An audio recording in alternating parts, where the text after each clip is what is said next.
do nosso aprendizagem, jornada de aprendizagem. Hoje vamos falar sobre recurso. Olha só, recurso apelação. Apelação é o antigo recurso ordinário, tá?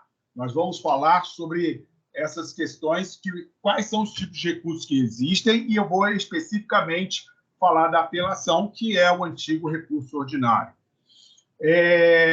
Nós teremos ainda na segunda-feira, dia 6, um encontro presencial, segunda-feira, às 5 horas da tarde, lá na sala 504, e nosso último encontro no dia 8, aqui via Teams. Temos mais 2 encontros. No dia 6, vamos falar sobre cumprimento de sentença, o que é o cumprimento de sentença, é a chamada execução, mas primeiro nós vamos ver se a sentença é líquida ou ilíquida. E no dia 8, vamos trabalhar prazos. Vou falar sobre prazos com vocês.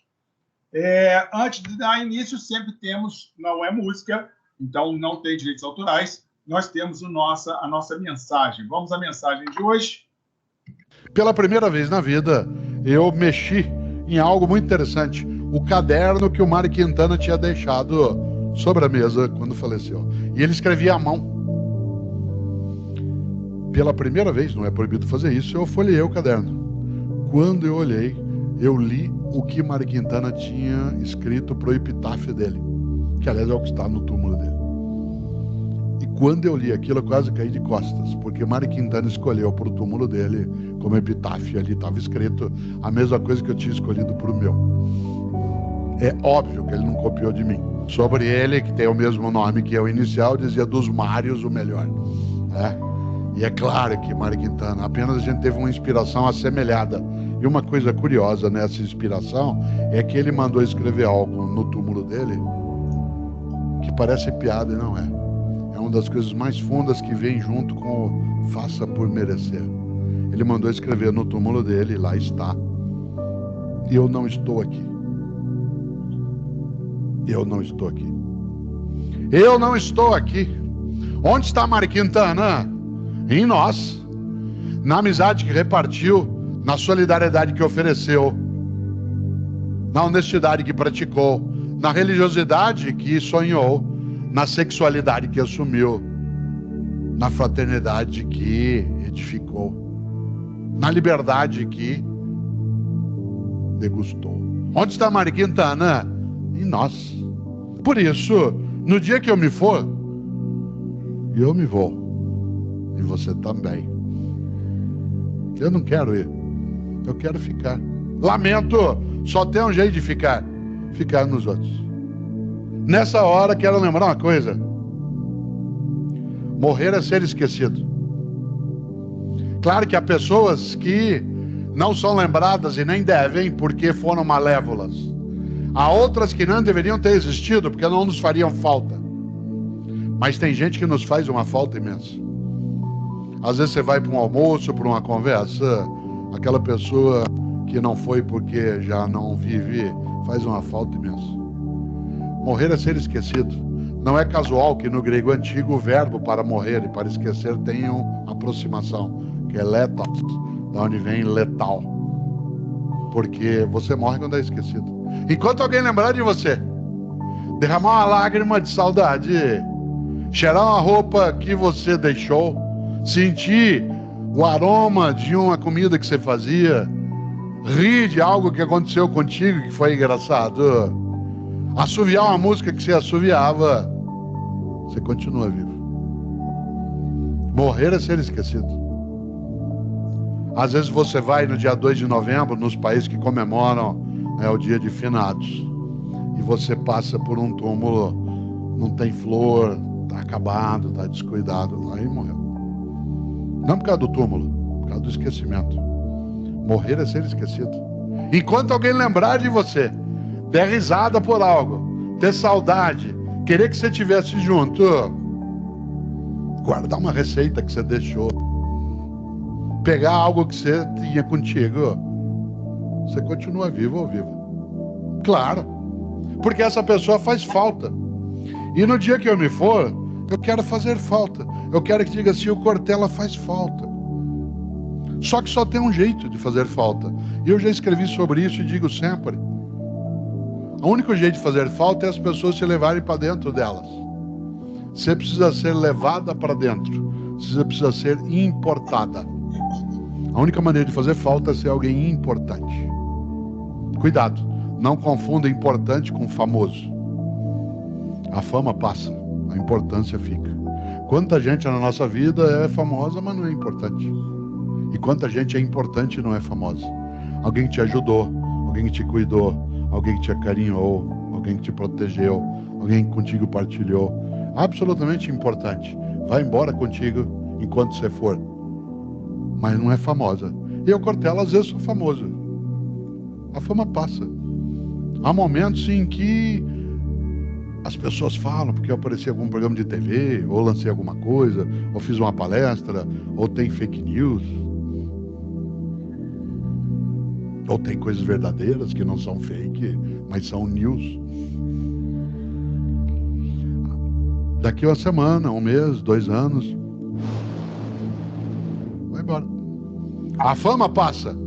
Claro, muita gente é importante e não é famosa. Enquanto nós estamos aqui agora, por exemplo, tem alguém no hospital aqui perto, uma auxiliar de enfermagem, tirando os caras de alguém que está em coma 3, 4 meses, que não é conhecida, mas é absolutamente importante. Aquela pessoa que está sendo cuidada nem sabe que está sendo cuidada.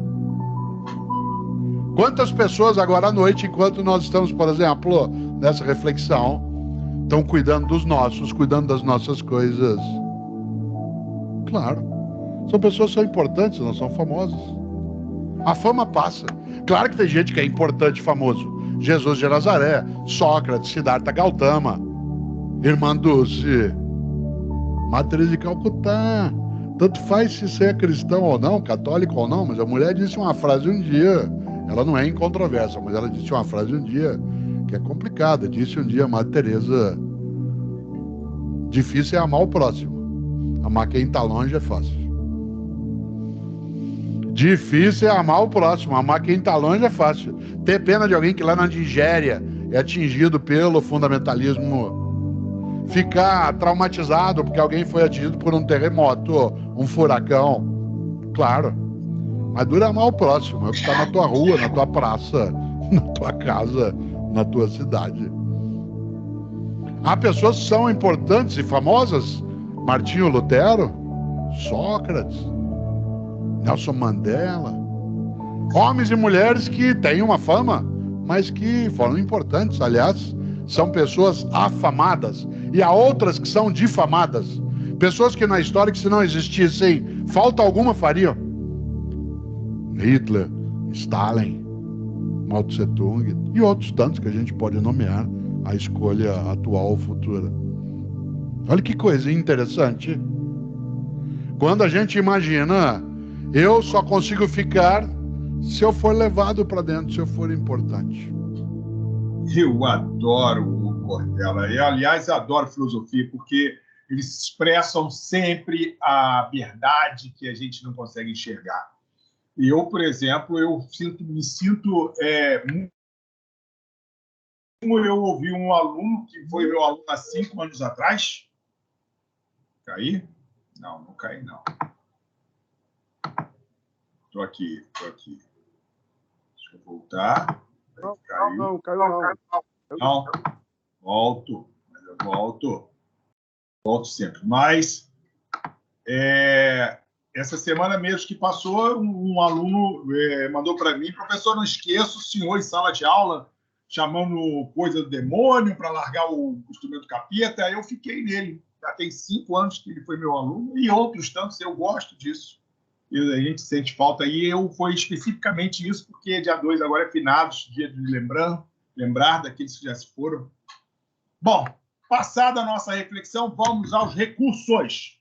Daniel Assunção delimita dá o conceito de recurso. O conceito de recurso deve ser construído a partir de 5 características essenciais a esse meio de impugnação. Impugnação do quê? Da decisão. Seja ela decisão definitiva ou de mérito, tá? Decisão de mérito, ou da lide, ou decisão interlocutória. Tem sempre recurso. Da decisão cabe recurso, seja ela interlocutória ou seja ela de mérito ou da lide, tá? Então, quais são as características essenciais do recurso. Para começar, voluntariedade. Expressa a previsão em lei federal da existência daquele recurso. Senão, como é que você vai recorrer se não tiver fundamentação legal? Desenvolvimento no próprio processo ao qual a decisão impugnada foi proferida. Você não pode fazer o recurso fora do processo, é dentro do processo. Tá? Manejável pelas partes, terceiros prejudicados e Ministério Público. Então, quem pode mexer, quem tem ali a capacidade processual, tem que ter capacidade processual, e com o objeto de reformar, anular, integrar ou esclarecer decisão judicial. Por quê? Porque não é só recurso ordinário ou recurso da apelação que nós temos. Nós temos, aí vem a gama de recursos que nós temos do novo CPC. Então, quando foi por querer, eu botei recurso ordinário, porque era do Código Civil anterior. Do Código Civil novo, o recurso ordinário é apelação. O nome é apelação. E quais são os recursos que o Código Civil de 2015 possui? Apelação, agravo de instrumento, agravo interno, embargo de declaração, recurso ordinário, recurso especial, recurso extraordinário, agravo em recurso especial ou extraordinário e embargos de divergência. Essas são as formas de recurso que nós possuímos dentro do nosso novo Código Civil de 2015 e nós vamos primeiro falar de características de cada um.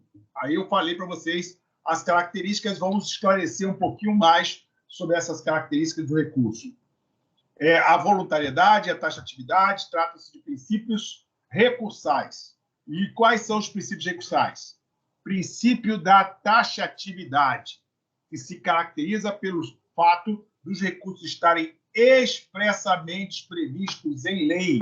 Então, só se pode considerar recurso o meio de impugnação que estiver categoricamente previsto em lei. Fundamentação legal. Então, teu recurso tem que ter fundamentação legal. Você não pode criar um recurso, imaginar um recurso, tirar não sei de onde. Então, tem que ter fundamentação legal o seu recurso. Taxatividade. Tem que botar fundamentado na lei tal, no artigo tal, no inciso tal. Tem que ter taxatividade. Segundo, princípio da voluntariedade. Princípio da voluntariedade. Por esse princípio condiciona-se exclusivamente a existência do recurso à vontade da parte de recorrer com o ato de imposição de recurso. Toma cuidado que esse princípio da voluntariedade ele é a regra geral. Tem exceção? É o exemplo do princípio duplo grau de jurisdição. Esse é um exemplo. Como assim, professor? Da seguinte maneira, a parte tem que recorrer. Porém, quando a decisão for contra a União, Estado, município, vai se utilizar o princípio do duplo grau de jurisdição. Esse princípio está ligado ao controle da atividade estatal por meio dos recursos. É a revisão da sentença. A sentença está sujeita à revisão, ao duplo grau de jurisdição, no momento que for contra a União, Estado e município. Está relacionado ao princípio do devido processo legal. A possibilidade de reexame da decisão da causa constitui elemento básico desse princípio. Então, toma cuidado que adoram dar rasteira em concurso, exame de ordem, com relação a esse tipo de coisa. Como é que pode o duplo grau de jurisdição se o princípio da voluntariedade diz que tem que ser voluntário e ali é recurso de ofício? Como assim de ofício, professor? O juiz, necessariamente, quando dá a sentença e a União está como parte, ele tem que remeter para a revisão a decisão dele. É o princípio do duplo grau de jurisdição, obrigatoriamente. Ah, mas eu posso entrar com recurso também, professor? Pode. Aquilo que você não concorda ou perdeu, você pode entrar com recurso. De qualquer forma, você vai contra-razoar aquele recurso que foi apresentado ao duplo grau de jurisdição da União. Então, tem que dar uma olhada nesse tipo de coisa, tá? Toma cuidado. Princípio da voluntariedade, a parte que se te prejudicada pode recorrer, tem que ser voluntário, ele voluntariamente, não vai automaticamente, essa é a regra geral. De ofício, são aquelas decisões contra a União, Estado, Município que tem de ofício o recurso que é o duplo grau de jurisdição, tá? Princípio da singularidade, princípio que admite apenas uma espécie de recurso como forma de impugnação de cada decisão judicial. Como assim, professor? Por exemplo, você entra com embargo de declaração e com apelação ao recurso ordinário.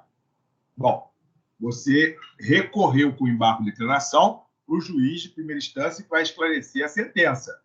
Depois que ele der a decisão ali, que ele vai analisar e remeter os autos para a instância superior se você entrou. Isso acontece por quê? Porque alguns recursos, o prazo, ele é comum, tanto do embargo de declaração quanto o da apelação. Então, se você, por acaso, esperar a decisão do embargo de declaração, pode transcorrer o prazo para a apresentação da sua apelação. Então, tem que tomar sempre muito cuidado com isso.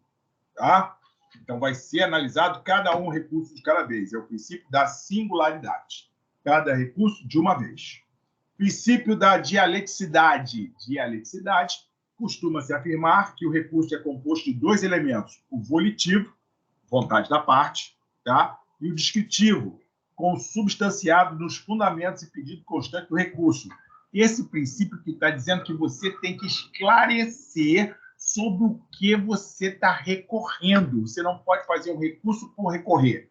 Recurso pura e simplesmente porque eu estou recorrendo que eu perdi. Não. Você tem que dizer qual foi o erro, aonde está errado, o que o juiz pecou, o que ele não observou nos autos, o que ele não observou nas provas. Você vai ter que esclarecer isso. Por isso, a dialeticidade é exatamente o esclarecimento. Esse princípio está ligado ao elemento descritivo exigido do recorrente à exposição da fundamentação recursal, a causa de pedir, o erro injuridicando e o erro improcedendo. Então, o erro judicial, por parte do juiz que ele cometeu, vai ter que falar da sentença, qual foi o erro, ou no processo, qual foi o erro do processo.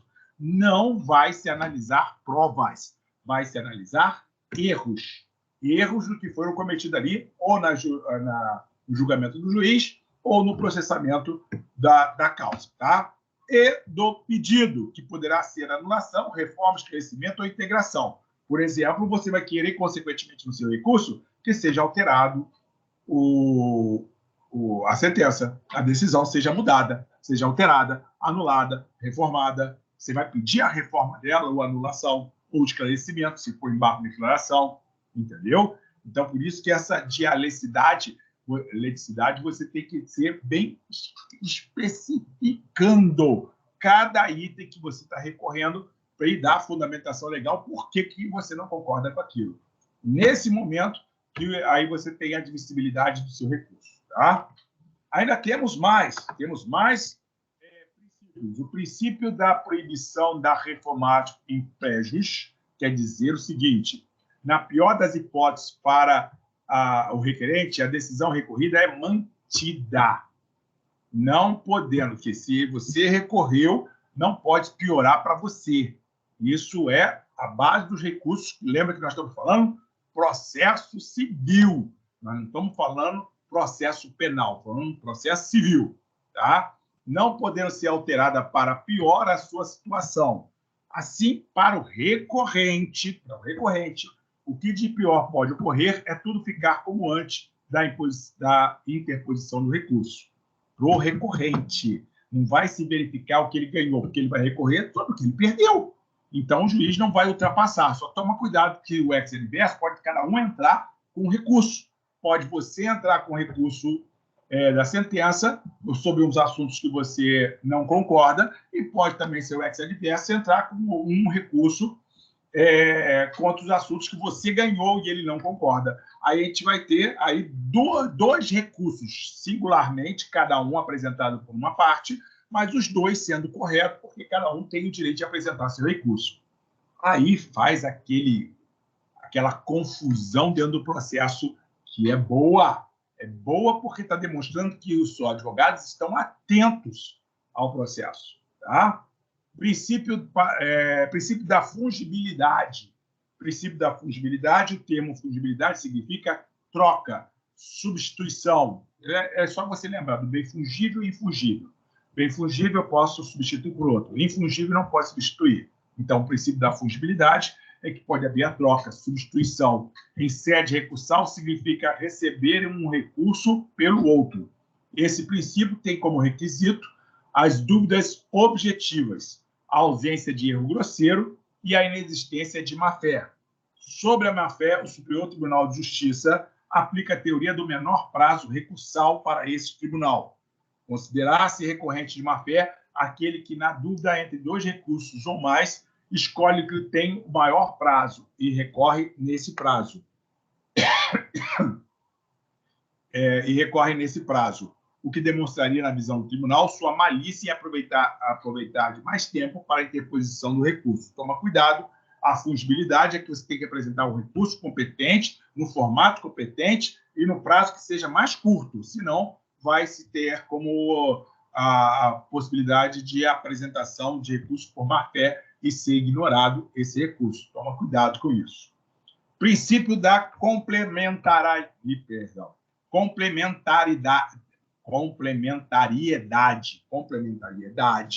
pelo sistema do CPC, as razões recursais devem ser apresentadas no momento da interposição do recurso. Você não pode escrever outras coisas novas depois que apresentou o recurso. Não se admite que o recurso seja interposto em um momento procedimental e outros sejam apresentadas as razões. Não, você tem que apresentar o recurso e as razões conjuntamente. Como é que é isso, professor? É que você vai ver que vai ter a folha de rosto do seu recurso. E ali, depois da folha de rosto, na segunda parte, tem as razões do recurso. Eu trouxe para vocês um modelinho para vocês poderem acessar. Tá? E, por último, nono, princípio da consumação. Eu repeti aqui o princípio da consumação. Pelo sistema do CPC, o fundamento desse princípio é a preclusão consumativa, que, pelo sistema do CPC... misturou tudo aqui. As razões recursais devem ser representadas no momento da interposição do recurso. Não se admite que o recurso seja interposto no momento que está errado. Deixa eu aproveitar e já arrumar isso aqui. Fui fazer, copiei 2 vezes. Princípio da consumação. Deixa eu tirar isso aqui. Vamos aproveitar que a aula é ao vivo. Eu posso corrigir algum erro que tenha acontecido. Essa é a melhor parte de fazermos a aula no Teams. Eu posso consertar agora.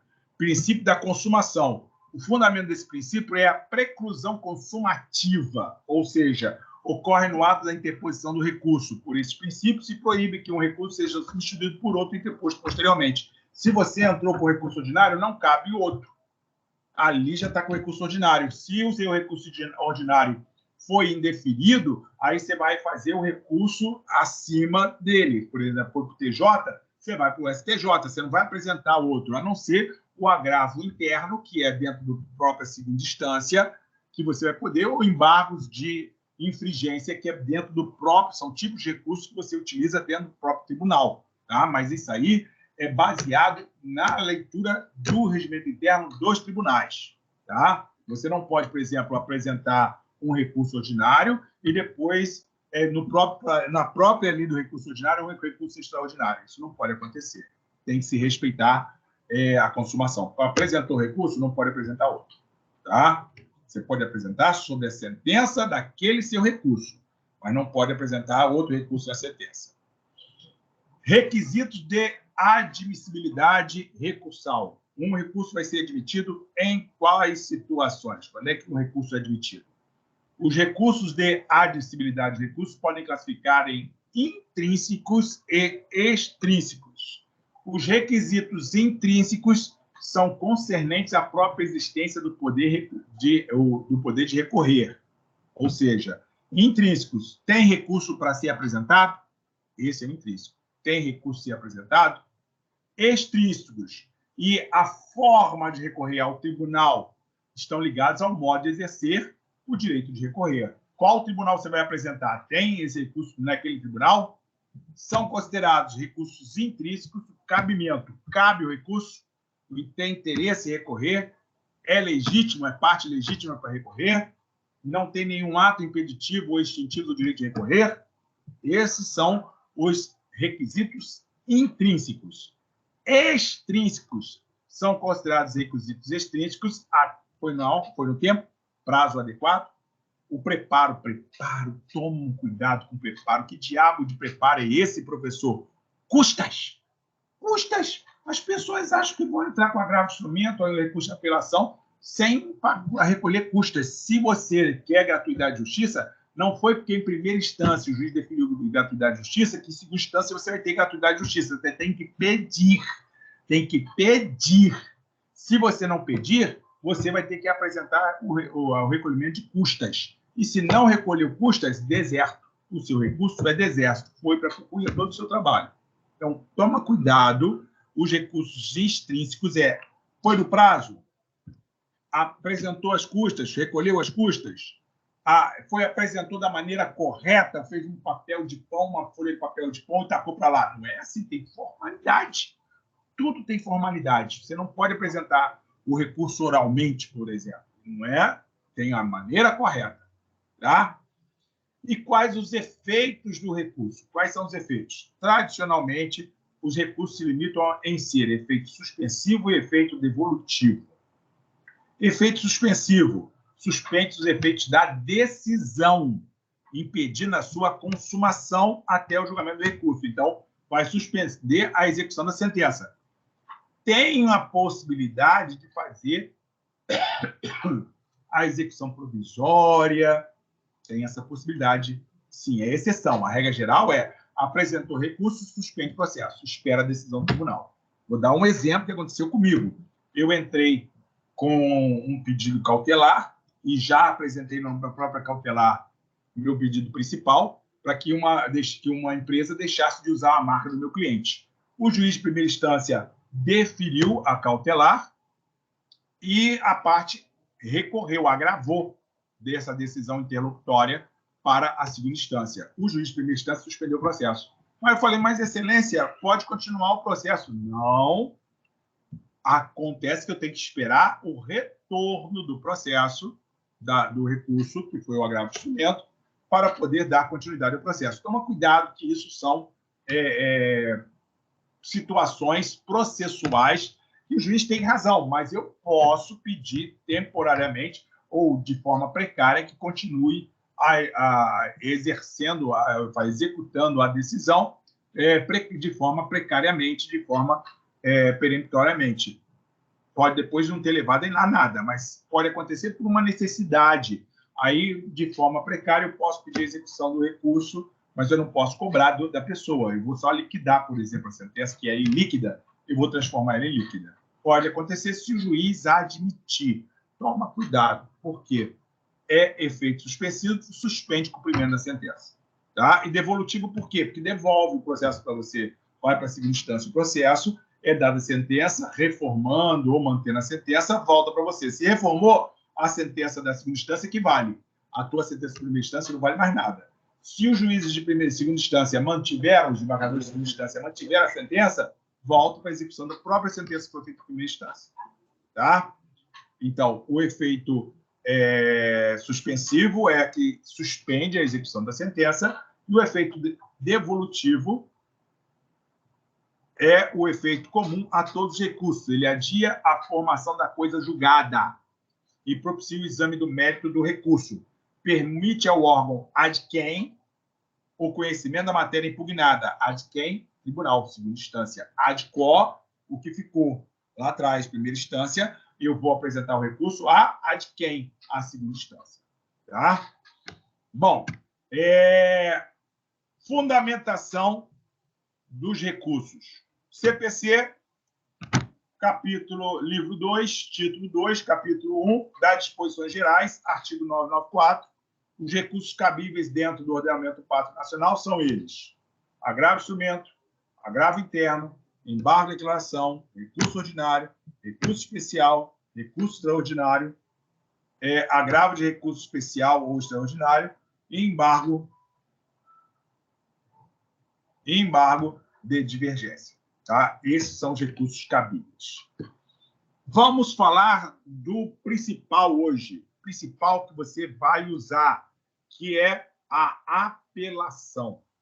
apelação. Professor, não é recurso ordinário? Recurso ordinário é uma outra especificação. O que eu preciso que vocês aprendam, beabá, é apelação.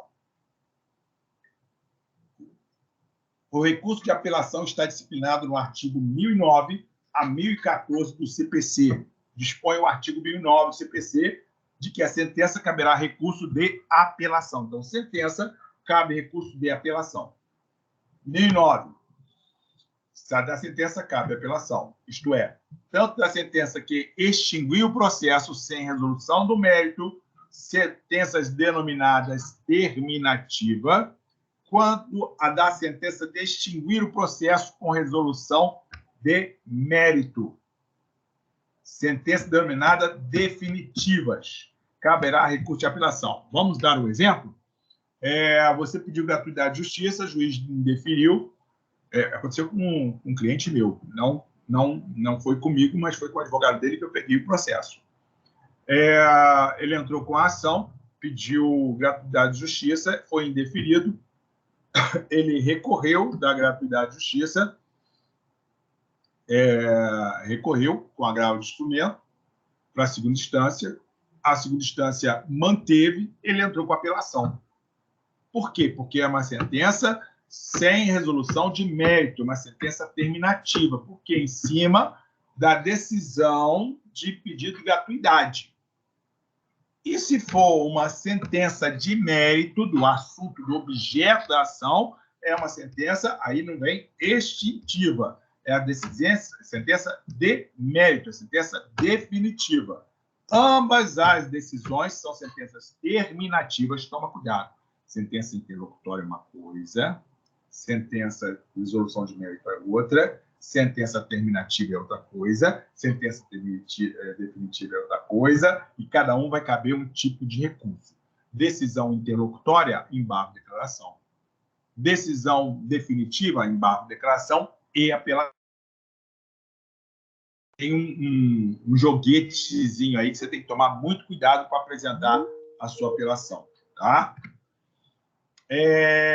Conforme dispõe o artigo 1003, parágrafo 5º do CPC, salvo o recurso de embargo de declaração, o prazo para interpor os recursos para responder-lhes é de 15 dias.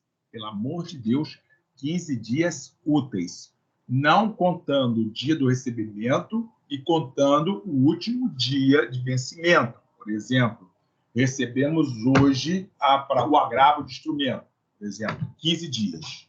Então, conta amanhã? Não conta amanhã, que amanhã é feriado. Se conta sexta-feira. E toma cuidado para saber se sexta-feira vai ser declarado pelo judiciário ponto facultativo. Se for declarado ponto facultativo pelo judiciário, só vai começar a contar segunda-feira. Eu, por uma questão de prevenção, eu começo a contar do dia que eu recebi, para não perder prazo. Tá? Isso é meu. Exatamente para não perder prazo. Por quê? Porque os prazos só se contam dias úteis. Só dias úteis. Então, com relação, se hoje eu recebesse um agravo de instrumento, eu vou ter 15 dias para apresentar o recurso, começa a contar de segunda-feira. Segunda 1, terça 2, quarta 3, quinta 4, sexta 5, aí segunda-feira novamente, não conto sábado e domingo. Entenderam? Não conto sábado, domingo e feriado. E, no caso, ponto facultativo. Tá? O prazo para interposição 1003. O prazo para interposição de recurso conta-se da data em que os advogados, a sociedade de advogados, a advocacia pública, a defensoria pública ou o Ministério Público são intimados da decisão. Parágrafo 5º. Excetuados embargos de declaração, o prazo para interpor os recursos para responder-lhes é de 15 dias. Por que isso, professor? Porque o embargo de declaração são 5 dias. Prazo de embargo de declaração, prazo para interposição, são 5 dias a contar da data do fato em que aconteceu a decisão. Tá?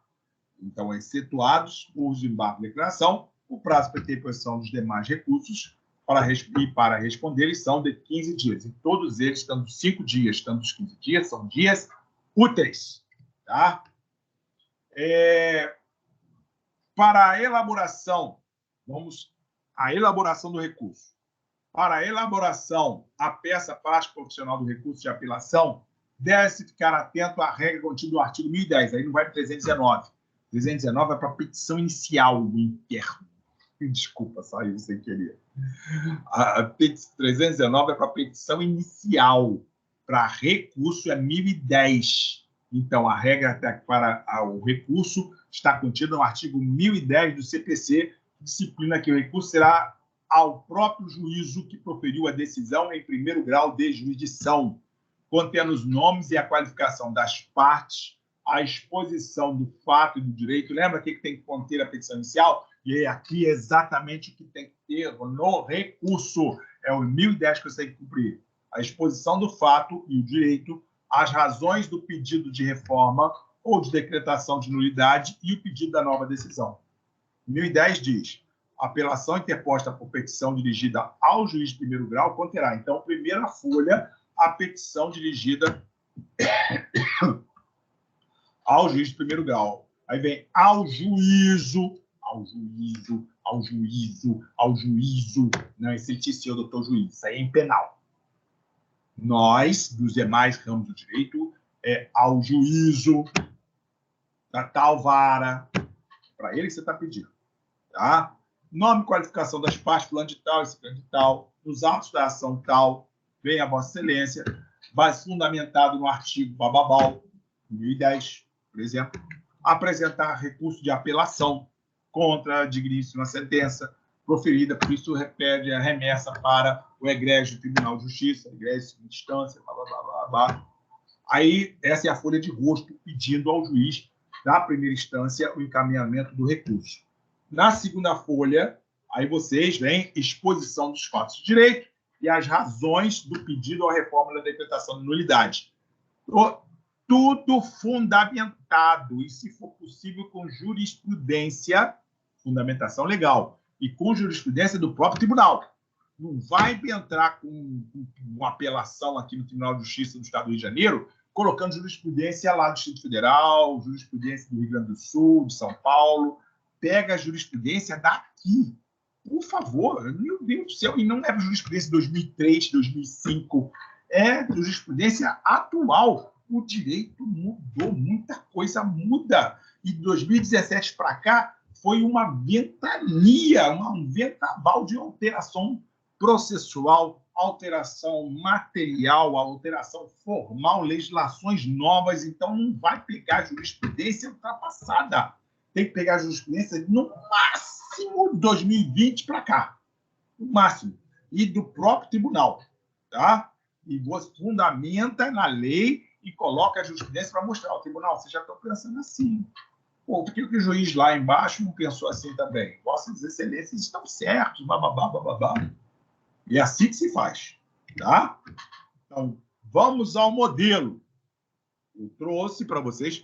Vou colocar, não se preocupem, como toda aula eu faço, vou colocar lá na sala de aula do Teams, vou colocar lá o material de EP1, vou colocar lá esses slides também para vocês terem a peça. Então, modelo de peça de interposição de recurso de apelação. Fonte 14, tá? Tamanho da fonte 14, e a fonte é Time New Roman. Sempre, tá? Sempre. Professor, mas de onde você tira isso? Aí que está o detalhe. Associação Brasileira de Normas Técnicas, ABNT. Redação de petições, pedidos. Você vai lá na ABNT e vê. É lá que está escrito, falando do tamanho da letra, o formato da letra, o espaçamento. Aí vem dirigido, endereçamento, excelentíssimo senhor doutor juiz de direito ou ao juízo da vara. Por que eu botei essas duas situações? Que pode ser um processo criminal ao excelentíssimo. Se for um processo civil de outra, ao juízo de tal lugar. Tá? É dirigido ao juiz que proferiu a sentença. Espaço 5 linhas, processo número tal. E se você apresentou grege, se você pagou as custas do lado direito da peça aqui, paralelamente ao número do processo, mas só que lá no canto direito você vai colocar GRESD número tal, que você está recolhendo. Aí depois espaço de 5 linhas. Aí o apelante. Quem é o apelante? Fulano de tal, brasileiro, estado civil, profissão, portador da carteira de identidade número tal, escrito de CPF número tal, endereço eletrônico tal, qualificação das partes, 319. Qualificação das partes vai no 319. Tá?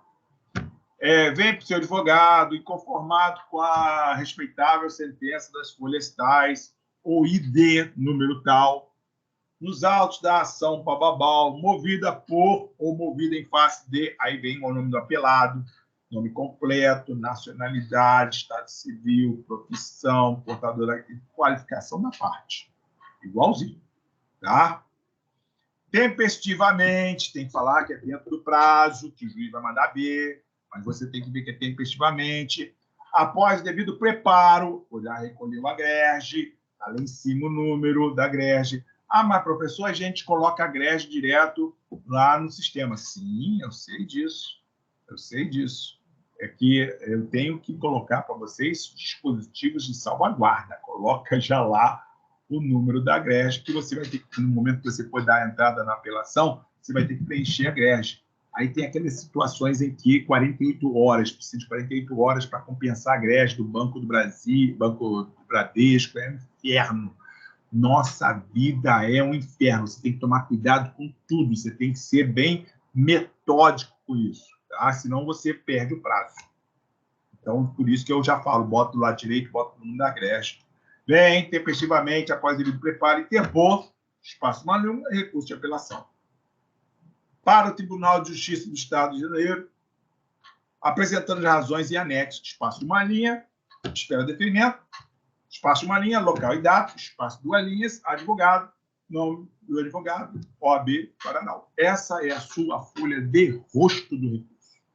É assim que você vai pegar e montar. É claro, aí vem a bossa de cada um, a licença poética de cada um. Aqui eu só estou mudando um modelinho para você não ficar igual uma pessoa perturbada, procurando modelos no Google, aí sai aquele monte de modelo maluco não, confuso, aqueles modelos de qualquer jeito, errados, alguns errados. Pelo menos aqui não. Aqui eu estou dando modelo, qualquer coisa você pode botar a culpa em mim. Ah, não, foi o professor Marcílio. Aí manda para mim, Marcílio, seu recurso está errado. Eu vou abaixar a cabeça. Se estiver errado, vou abaixar a cabeça. Está errado. Mas está errado porque já tem 10 anos que eu fiz essa porcaria desse modelo. Já está ultrapassado. Então, sempre se atualiza. Tá? Você pode usar esse modelo até a legislação não mudar. Por enquanto, o modelo é assim.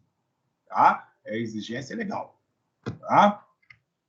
Aí, depois da folha de rosto, aí vamos para as razões do recurso. Você vai escrever razões do recurso de ação. Razões de recurso de apelação.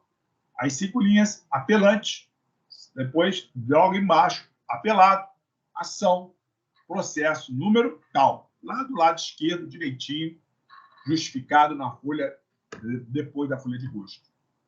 Egrégio tribunal. Você vai sair, aí nessa parte você está se dirigindo aos desembargadores, para a turma lá, que é a Câmara que vai julgar o seu recurso de apelação.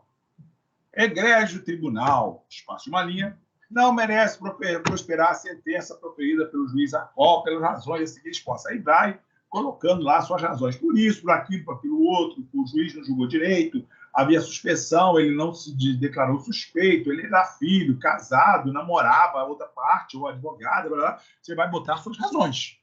Vai tacar suas razões lá. Por que você tem razão que deve ser mudado, alterado aquela decisão.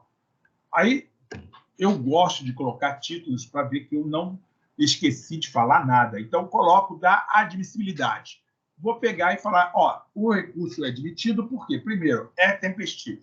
Estou entrando dentro do prazo, direitinho. Segundo, preparo, recolhi as coisas. Toma muito cuidado que certos recursos, como, por exemplo, o agravo de instrumento, se você não recolheu o recurso lá na época devida, quando apresentou, você vai ter que recolher em dobro se o relator pegar que você não pegou os recursos. Se você quiser admissibilidade do recurso, não tolindo o seu contraditório, ampla defesa, o desembargador lá vai pedir para você fazer o recolhimento em dobro, porque não recolheu na época devida. Tem um monte de artimanha. Por isso que advogar é difícil. As pessoas acham que mole, só dá entrada no processo. Não. Esse é um advogado irresponsável. Advogar irresponsavelmente é fácil. Agora, advogar com responsabilidade é difícil. Tá? Aí você dá a tempestividade, o preparo foi recolhido conforme consta da petição dirigida ao juiz, da creche e tal, papapá. Segundo, dos efeitos. Você vai pedir exatamente o efeito diante do exposto, requer que o presente recurso seja concedido. Os efeitos previstos em lei, isso é devolutivo, de devolver com a sentença reformada, e suspensivo, suspender a execução. Suspender a execução da sentença lá, que não vai transitar em julgado, vai ficar suspensa, tendo em vista o recurso. Efeito suspensivo. Tá? Aí, depois desse pedido de efeito, da exposição dos fatos. Aí você começa a expor tudo que você quiser, fundamentar em tudo que você quiser, para poder dar razão ao que você está pedindo para ser alterado do recurso. Tá? Aí depois, o que eu faço, professor? Razões de pedido de reforma ou decretação da sua nulidade. Você vai falar por que você tem razão, qual a fundamentação legal, a jurisprudência do tribunal, que diz assim, que diz assado, doutrinadores. Pode botar doutrina? Pode botar doutrina, só toma cuidado. E aí vem o trabalho do advogado. Só toma cuidado para se aquele doutrinador não é um desafeto lá dos embargadores. Tenta botar a doutrina dos embargadores. Aí vem a política do advogado. Você tem que saber que aqueles embargadores estão lá, qual é que escreveu já um livro, tratou daquele assunto. Isso é advocacia. Isso é advocacia. Não é pura e simplesmente apresentou recurso. Não, tem que ter todo um trabalho de pesquisa para saber se aquele desembargador que está lá dentro da turma já decidiu sobre o assunto, botar a jurisprudência dele, ou citar ali a doutrina que ele escreveu. Isso é advocacia. Tá? Por quê, professor? Porque se você vai fazer um recurso e já sabe que o cara lá está escrevendo totalmente contra você, você vai ganhar recurso? Não. Então, toma cuidado para saber o que o pessoal escreve sobre o assunto, ou o que aquela turma ou aquela Câmara já decidiu sobre o assunto. Tá? Aí, terceira parte. Pedido de nova decisão. Requer que o recurso seja conhecido e, ao final do provimento, para reformar, alterar tudo que está naquela sentença ou anular aquilo que está na sentença. Você quer uma das duas coisas. Ou você quer anular ou reformar a sentença proferida pelo magistrado. Aí vem lá atrás, do primeira instância. Você quer que seja reformado o pedido lá atrás de primeira instância. Então, você tem que pedir a reforma. Tem que pedir, não é deixar subentendido. Pelo amor de Deus. Volto a falar isso, porque muitos advogados fazem lá o seu desenvolvimento de recurso e, no final, não pede. Aí quer que o juiz dê. Como é que o juiz desembargador vai dar o provimento ao recurso se você não pedir provimento ao recurso? Toma cuidado. Ah, professor, isso é ridículo. É ridículo. Eu sei que é ridículo, mas acontece? Acontece e muito. As pessoas erram, as pessoas cometem erros. E não é de hoje. Eu tenho visto demais as pessoas cometerem erro. Estava vendo aqui quem estava aqui. Aí depois vem espera deferimento, local e data, advogado, nome do advogado, OAB do advogado e dá a entrada. Lá volta a falar, peticionamento em primeira instância, tem que peticionar no processo. Você não vai... Antigamente, a gente apresentava recurso lá na instância superior com cópia de tudo. Agora, não. A gente tem que peticionar a petição intercorrente, apresentando um recurso, a gente vai botar lá qual é. Eu vou ver se eu consigo fazer, aproveitar a nossa última aula do dia 8, nossa última aula do dia 8, trabalhando prazos, eu vou aproveitar e a gente vai fazer distribuição eletrônica. Ou de uma petição intercorrente, ou distribuição de uma petição inicial, porque eu preciso mostrar para vocês como é que é o PJE, como é que é o processo eletrônico. Então, a nossa última aula em Trabalhando Prazos vai ser o Trabalhando o Processo Eletrônico para distribuição. A gente vai trabalhar isso, o prazo, exatamente distribuindo o processo eletrônico, para vocês terem uma ideia de como é. Senão, eu peguei e trabalhei aqui todo o primeiro EP1, vocês vendo como é que faz a petição, como é que se atua lá, mas nem olharam uma distribuição. Então, nós vamos, na nossa próxima quarta-feira, fazer uma distribuição aqui. Tá? Eu tinha prometido, né, Eliezer? Eu tinha falado sobre isso, a gente tinha até conversado, mas dessa vez eu vou fazer a distribuição para vocês terem uma ideia de como faz a distribuição. Tá ok? Bom, encerramos hoje mais uma jornada de aprendizagem. Espero que tenha sido proveitosa. Já vou colocar esses arquivos já lá na nossa sala de aula do Teams, em arquivos. E na próxima segunda-feira, 5 horas da tarde, presencialmente, não é online, é Teams, é presencialmente. Eu sei que tem prova, mas tem prova, professor, eu sei, é a última, prometo é a última. E vocês podem até aproveitar para a prova, não sei. Quem está fazendo a matéria de recursos, aí, por exemplo, vai ver cumprimento de sentença. Que inferno é esse? Que dor de cabeça é essa? Nós vamos tratar em sala de aula sobre cumprimento de sentença. Tá ok? Espero que tenham aproveitado, espero que estejam satisfeitos, espero que aproveitem esse feriado para estudar. Eu me despeço antes de colocar nossa musiquinha, vou parar a gravação